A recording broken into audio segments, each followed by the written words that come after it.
Arno aitab noortevaldkonna kvaliteedi arendamise ja noorte kaasamise kaudu muuta teenused nagu näiteks huviringid ja noortekeskused piirkondlikult kättesaadavamaks, suurendada noorte osalust ning soodustada huvi enesearengu vastu. Samuti on eesmärk luua ühine arusaam sellest, mis teeb noorsootöö ning huvihariduse ja tegevuse kvaliteetseks ning milline on iga osapoole roll selle kvaliteedi tagamisel. Kvaliteetsetest ja kättesaadavatest teenustest on eelkõige kasu noortel endil, kuid ka kohaliku piirkonna noortevaldkonna eestvedajatel ja erinevatel organisatsioonidel, kes noortele tegevusi pakuvad. Et noored saaksid osaleda nende vajadustele ja ootustele vastavates tegevustes, koolitame kohalike omavalitsuste noortevaldkonna eest vastutajaid kvaliteedi juhtimise teemadel.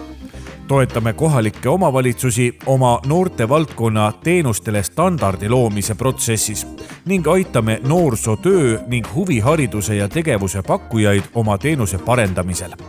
Kohalikele omavalitsustele mõeldud arengu- ja koolitusprogramm Kvaliteetsed noortevaldkonna teenused algas 2024. aasta oktoobris.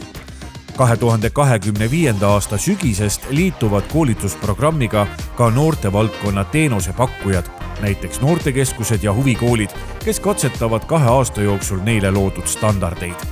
Töö tulemusena on noored 2029. aastaks osalenud kvaliteetsemates noortevaldkonna teenustes 84 000 korral.